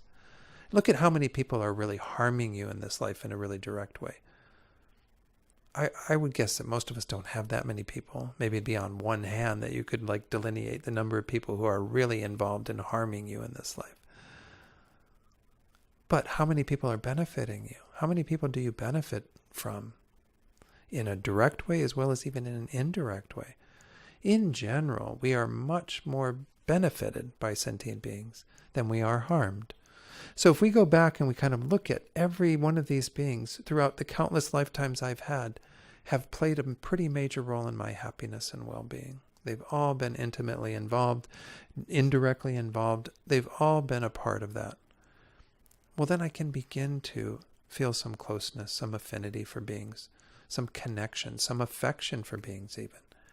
But this is something we have to train ourselves in. And this is one of the techniques that the Buddha set out, that we can actually accomplish that by thinking about all the connections that we've had to others. Now, if you don't believe in rebirth, you can do it in this life even, to some degree. As I said, think of how many beings are indirectly involved in your well-being. I mean, many of you could be working for companies that I benefit from by virtue of the things that I use and what I have in my life. I don't know who you work for. Or maybe, you're supporting somebody who works for that company or whatever the case might be. There's like a whole interconnected web of beings that are benefiting and being benefited by others. We are not sort of some isolated independent thing on this planet, but we are all in this interdependence. I like Thich Nhat Hanh calls this interbeing, because we can even talk about the planet as being part of that, things that we might not call sentient in our tradition, but plants and animals and everything that is involved in this planet, we are interconnected with. So even if you just look at this life, you can see that there's good reason for us to be concerned about others. There's good reason for us to be concerned about their suffering. Good reason for us to be concerned about the planet and the nature of, our environment and so on. There's good reason why, because we are involved in all of that and they are involved in us. It's nothing separate. nothing kind of distinct and apart from each other. So these are all different ways of framing this, so we begin to experience this affinity for others. So going back to this idea, we encounter our problem, we encounter our difficulty, we diminish our pride, and we actually think about the suffering that others are going through at the same time. We actually think, oh, this is another reminder. Like I said, every one of these is a different way of looking at it. This time it's a reminder that I can practice compassion. By understanding how others are suffering in ways that are identical to mine or different from mine, lesser, greater, what have you, I can begin that process of opening up to their suffering. And if I feel some closeness to others, I can generate some genuine compassion that is pretty far-reaching. We can identify with the suffering of the world in the moment of our own suffering, if we're open to that idea, if we actually use it in that way. That's a tougher one in some regard, but train slowly. Think about, Master Shantideva, who I mentioned earlier, one verse, I don't have this one memorized by any means, but it's something like, the thought of just removing the headaches of all beings is already a pretty noble thought. You don't have to go to this extent of like all of the suffering in the world. So say you get a headache, that's your problem, that's your difficulty you're dealing with. Well, just to think about, there must be one other person. Inevitably, there's a lot of other people. One other being who's dealing with a headache at that time. Think about that one other being. Think about whoever that might be. You don't have to, again, have a face and a name and all that. You don't need to go that far. You can just simply think, there must be another being out there who's experiencing this same type of suffering that I'm going through. And feel some compassion for them. Just as you don't want to suffer with that headache, they don't want to suffer with that headache. Right? I mean, does anyone want to suffer with a headache? No. Again, that's what we're talking about tonight. That this is not our initial reaction of like warming up to these things and looking at these things as amazing opportunities. The default mode is that we don't want that type of experience in our life, and we can work from that. Again, we're trying to work with our minds to change that experience, but it doesn't mean that we then look at others and think, oh, well, they want their suffering too. They're happy to have their suffering. No, this means that we can embrace that they are suffering, and we should ideally want them to not suffer. I mean, at no point in this practice does the removal of suffering not happen. The point is that we've got suffering in our lives. Let's use it as a powerful tool. And eventually we will overcome our suffering. Eventually we will hopefully overcome all the suffering that there is in the world. But it starts with your initial kind of connection to your suffering that then allows you to transform that into compassion. Compassion for all other beings who you understand their suffering and you moreover feel some connection, some closeness to them. Any comments on this technique? So again, we've talked about 4 things so far, just to review. The first one was this idea of seeing anytime we have a problem, difficulty, whatever it was you were thinking about, a reminder that this is the nature of existence. I should ideally want to emerge from this. I should ideally want to put my energy into practicing, the path that leads to liberation and Buddhahood. Secondly, that this is also, just went out of my head, it was just in my head.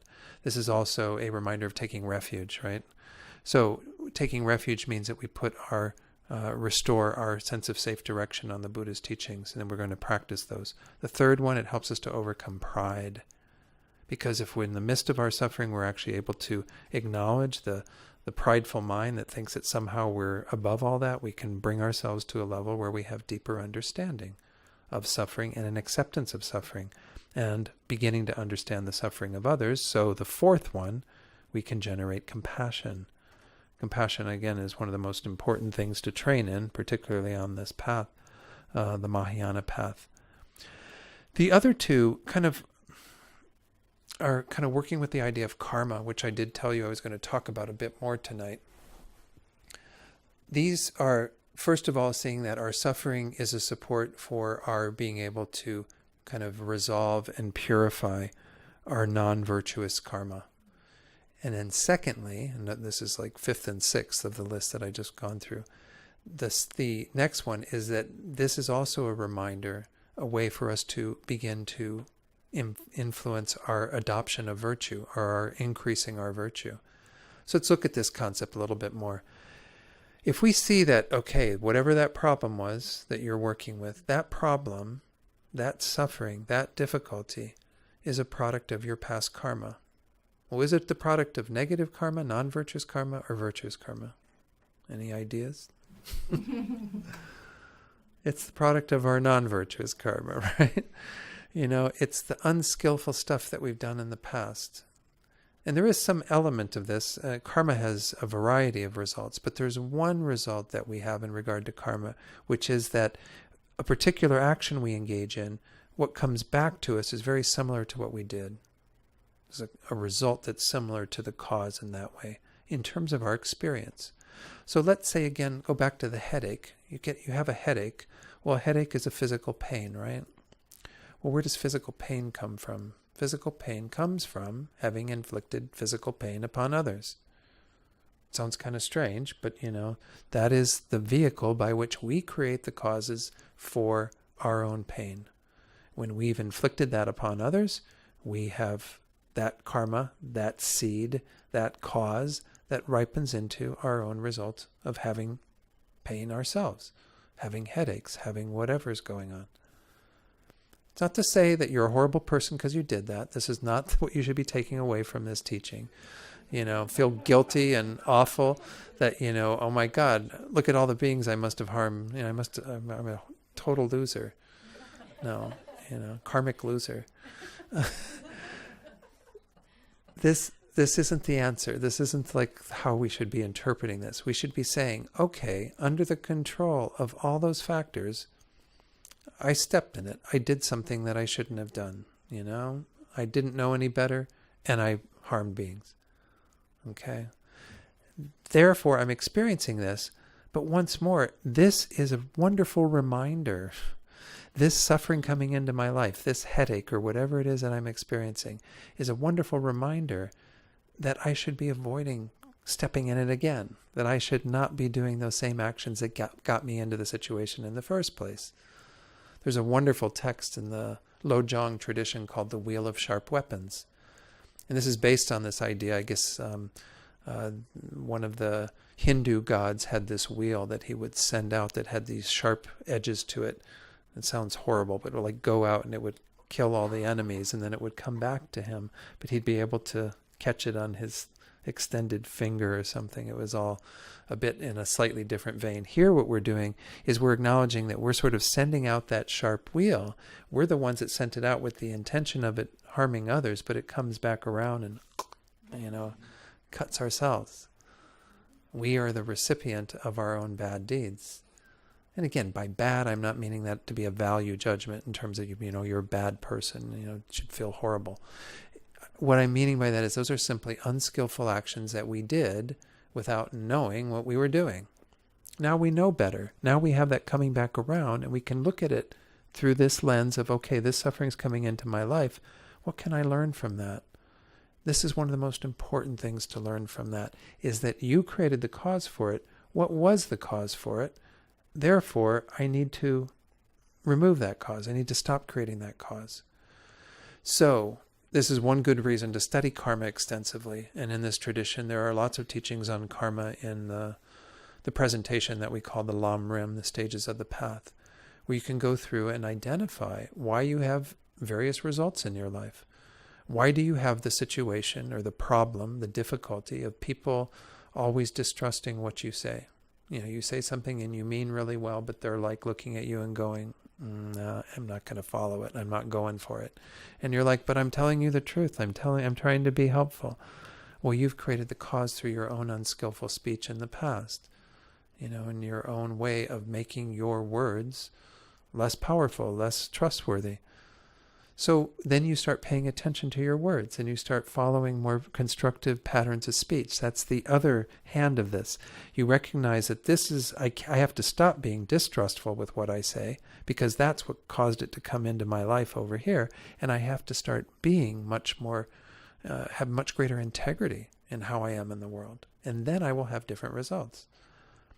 Again, it's not to say that you get too attached to these results, because that's part of what we said is the problem, is having kind of an expectation.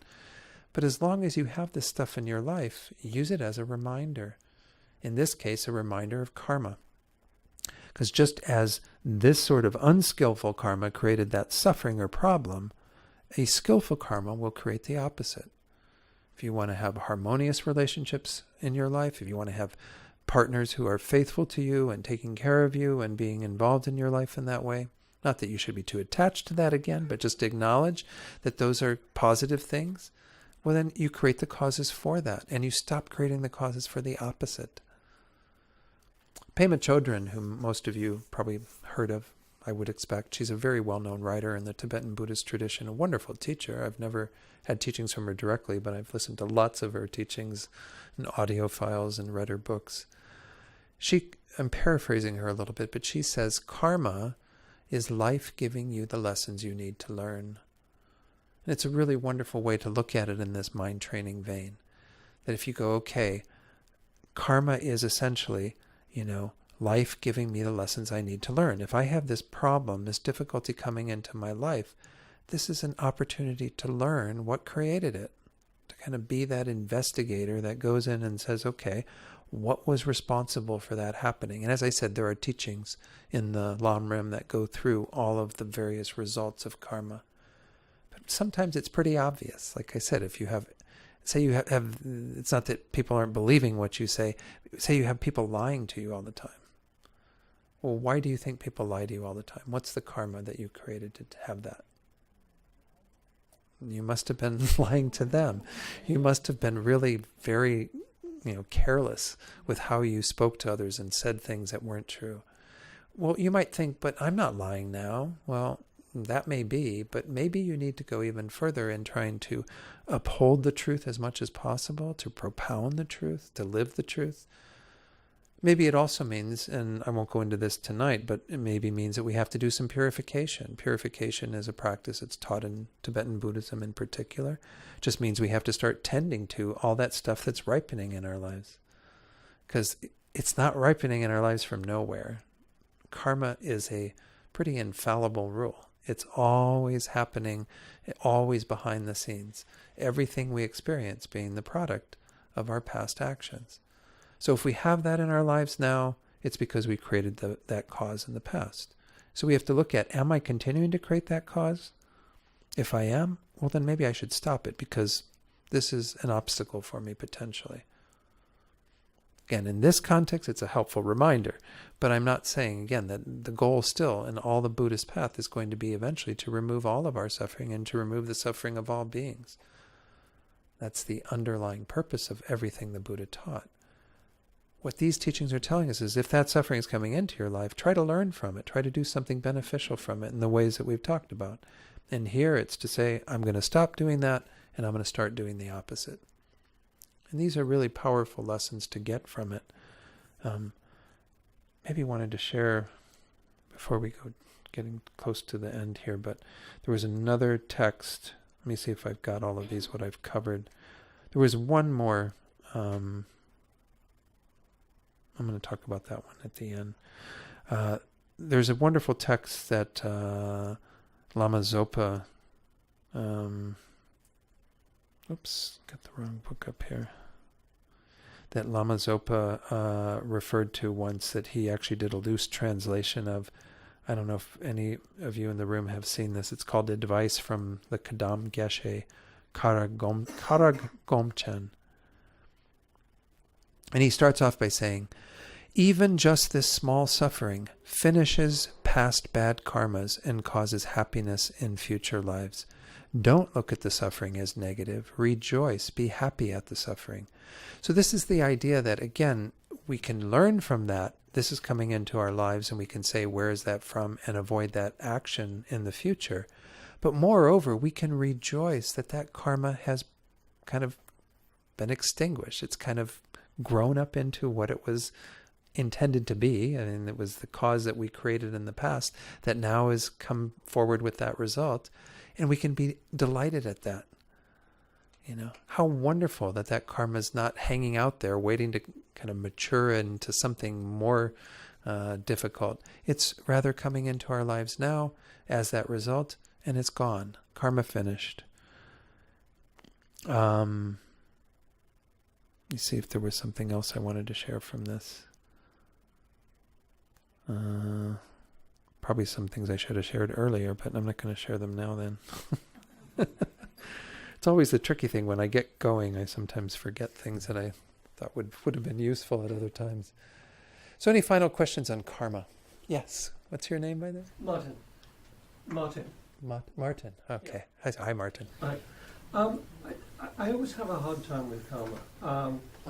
Let me take the example you said. You've got an example where somebody's been lying to you, and maybe you should examine the fact that maybe you've lied to yourself in the past.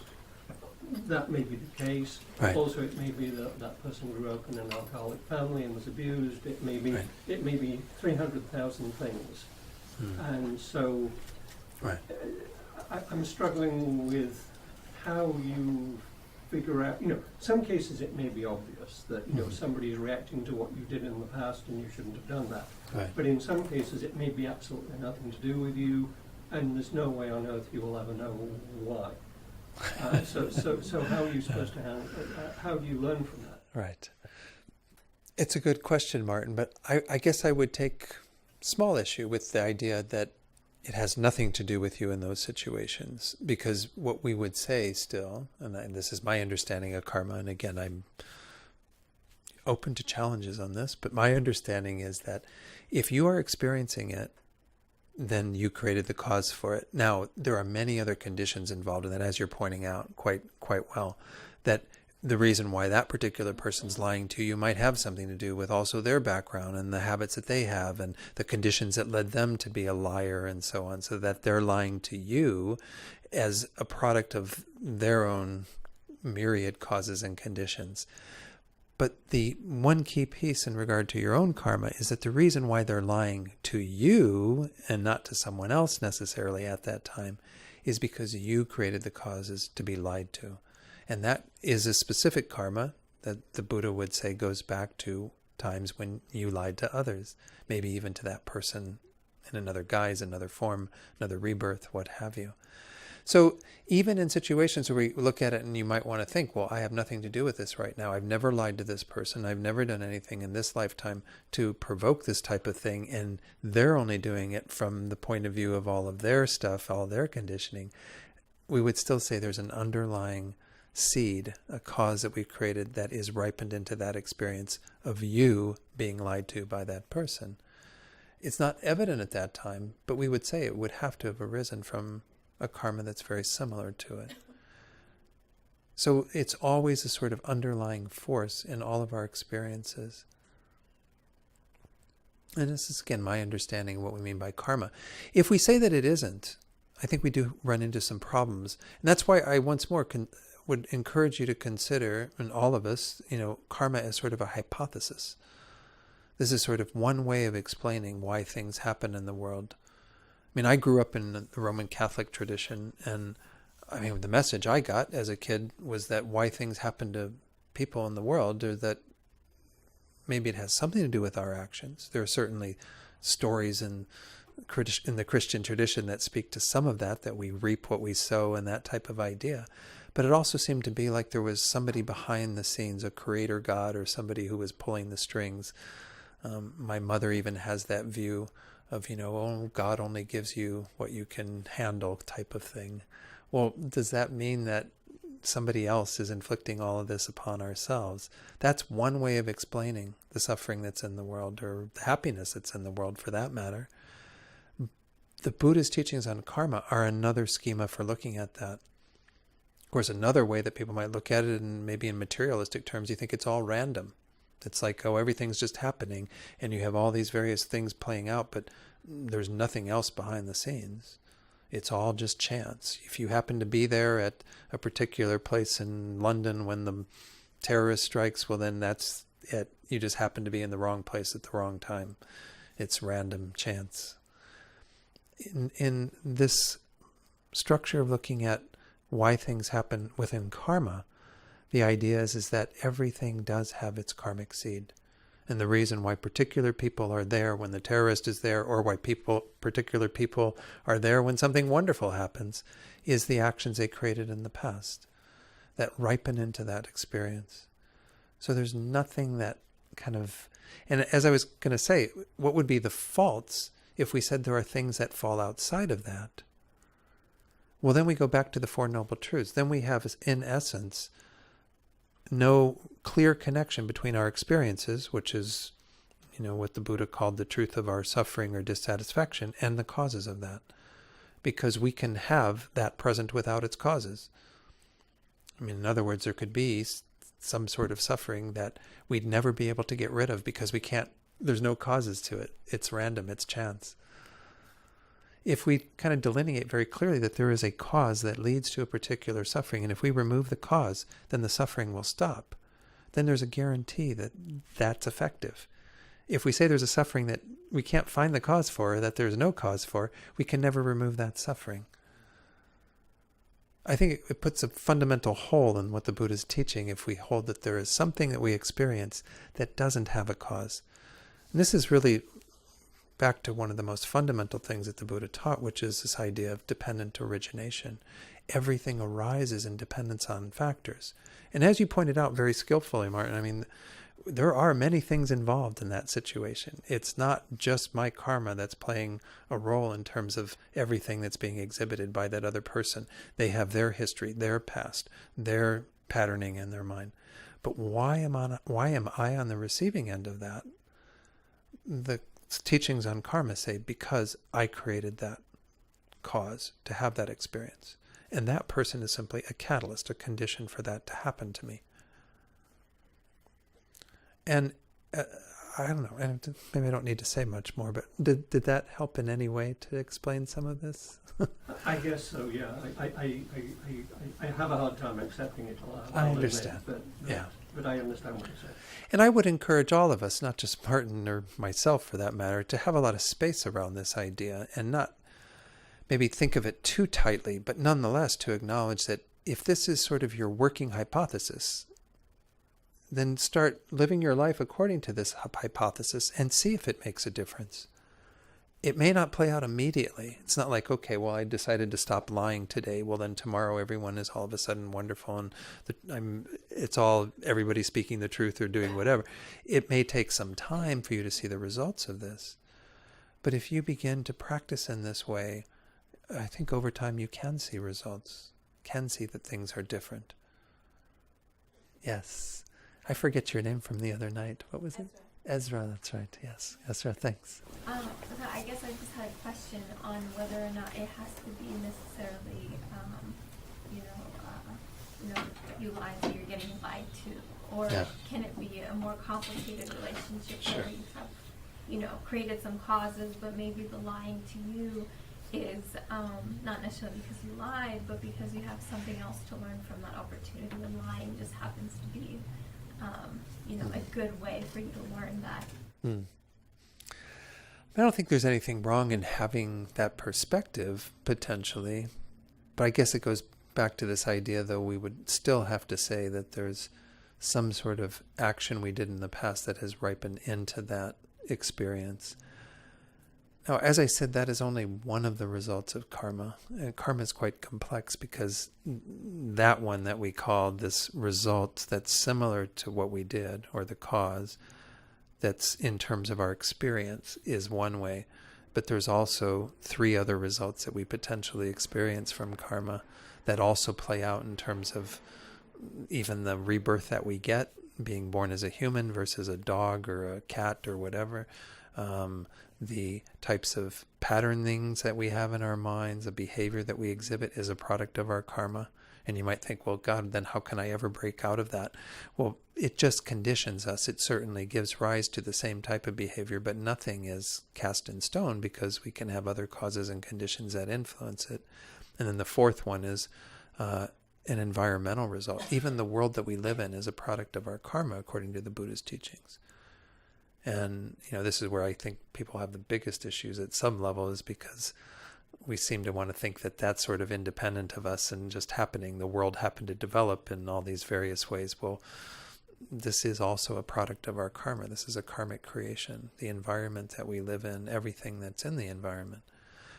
So setting that aside, there's lots of results we can talk about in terms of our karma. I would still say, in answer to your question, that there's a karmic connection to what you're experiencing.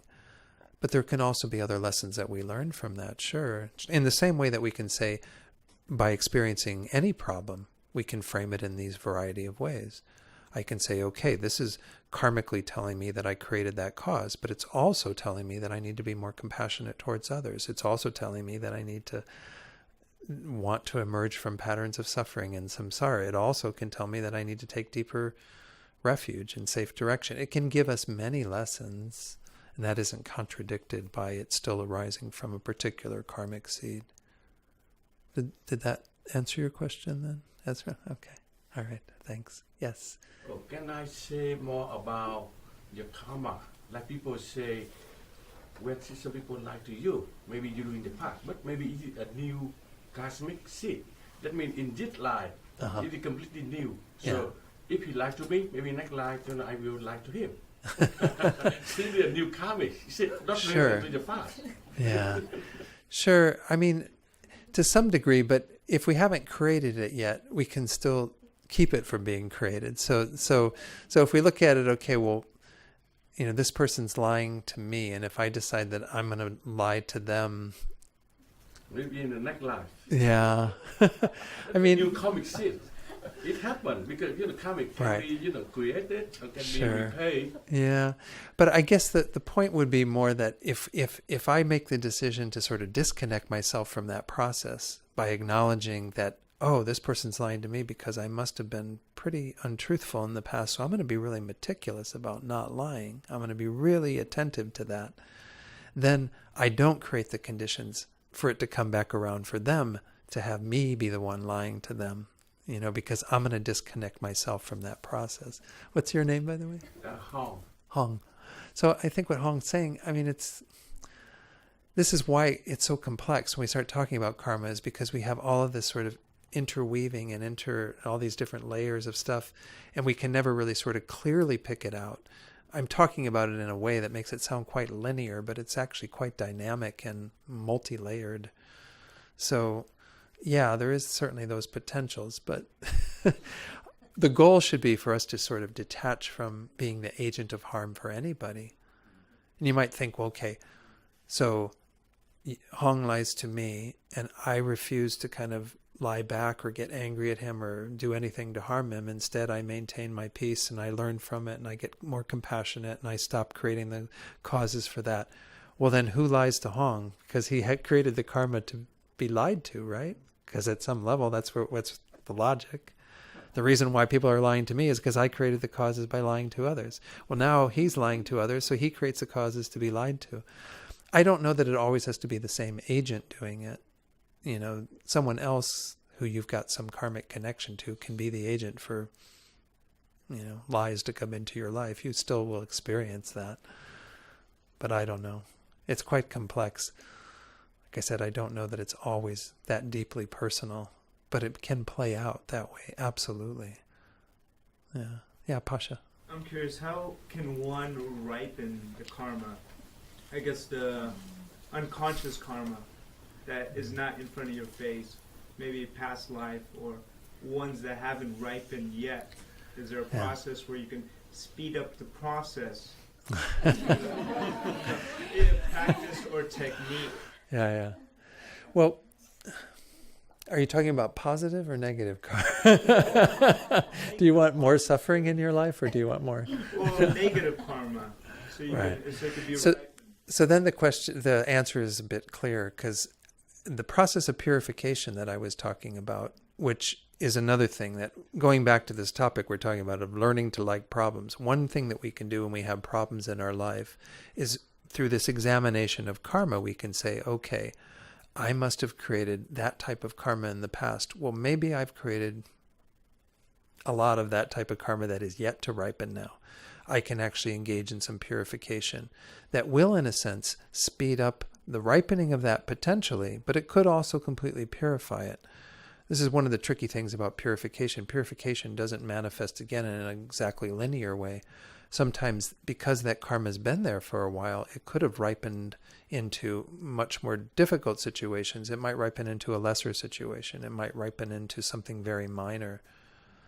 And that would be just the ripening of that, and it gets extinguished very easily, as opposed to something that could be much greater suffering. Purification is a process of taking ownership of all those things, and through, I've got 5 minutes for me to go through the 4 opponent powers. Let's see if I can do it. Through the force of regret or remorse, kind of thinking, I take responsibility for that, and I feel bad that I did that. I was under the control of my own crazy mind, and I lied to other people. Therefore, I'm going to take charge of that. Then we have some sense of reliance. These are 4 R's that are useful to remember: remorse and reliance. Reliance means I need to rely upon 2 factors: my refuge that I mentioned earlier, kind of finding safe confidence, direction in the Buddha's teachings, and the Buddha as the guide, and so on. And I also need to generate kind of a healthy attitude towards others, what we call bodhicitta, a mind that really embraces the welfare of all beings and wants to help them accomplish that. Why is that necessary? Because we need to have kind of a foundation for the purification in terms of renewing our relationship to the Buddha and his teachings, as well as to sentient beings that we've harmed. So it's a very powerful mind. The third of these opponent forces is an actual remedy. Means we have to do something positive to sort of offset that negative. So we have this negative energy here. We're kind of trying to create a positive that severs that, or at least weakens that. And the positive action can be a variety of things. For many, it's mantra recitation.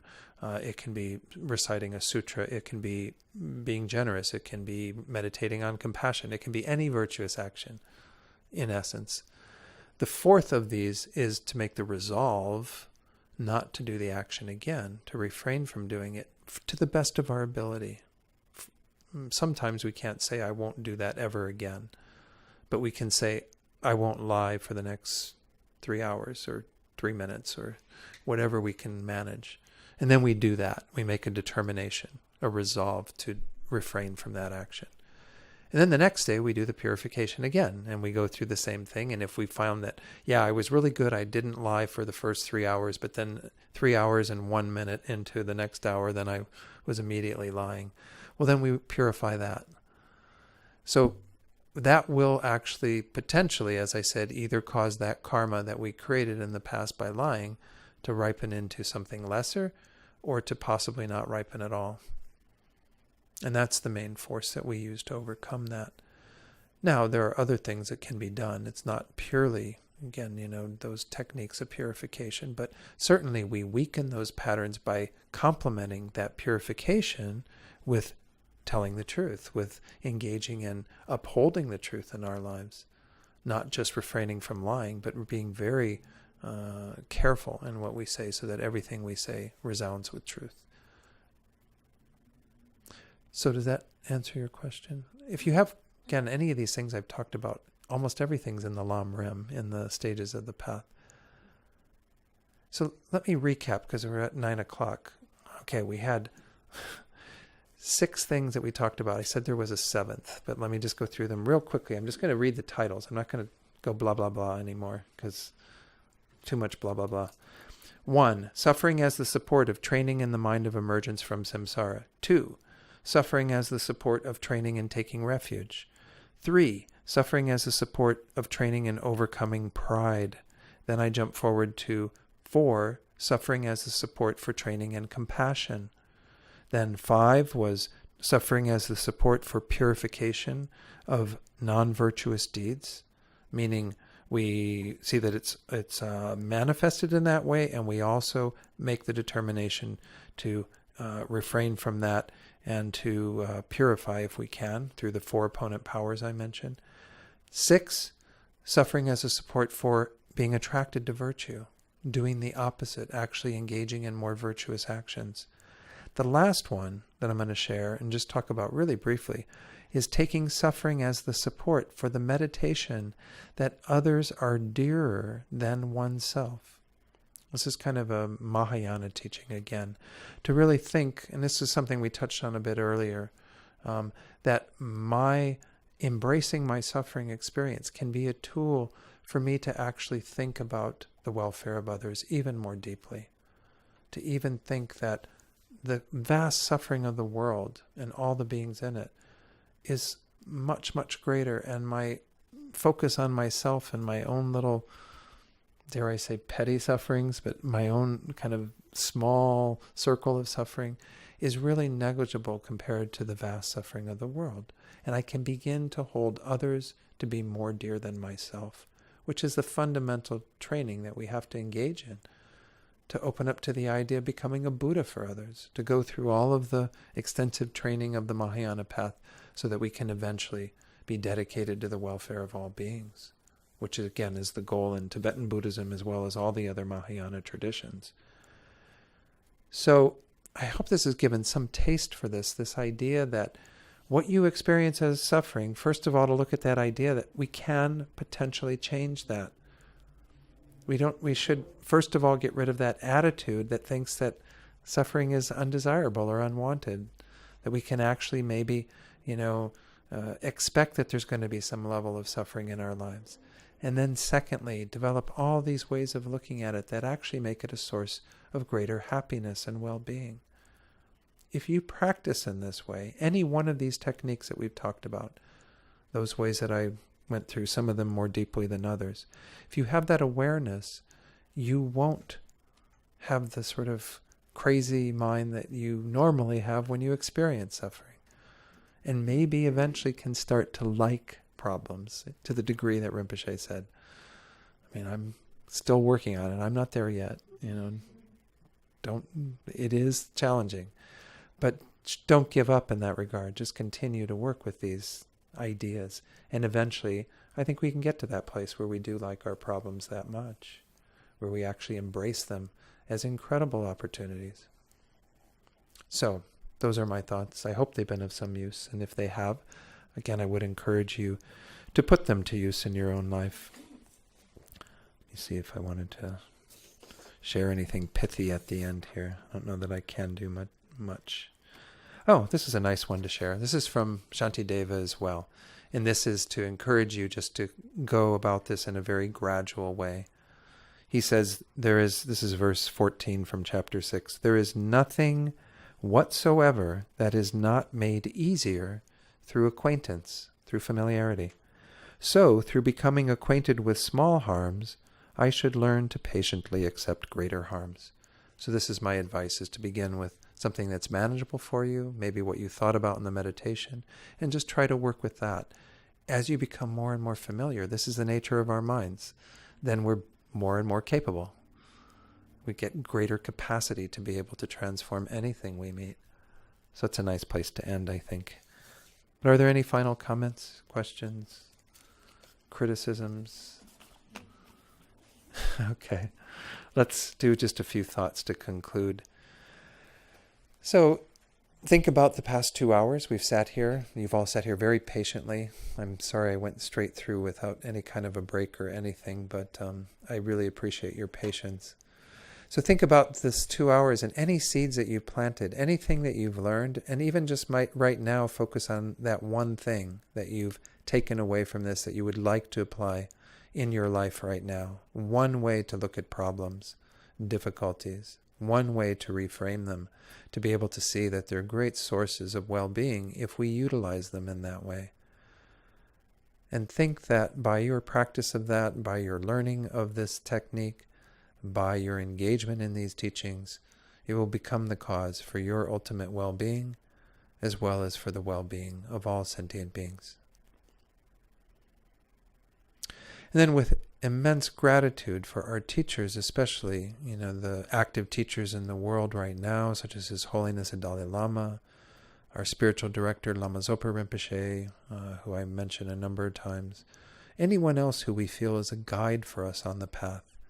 Make strong prayers for their good health, their long lives, so that we and others will never be parted from perfect teachers in all our lifetimes.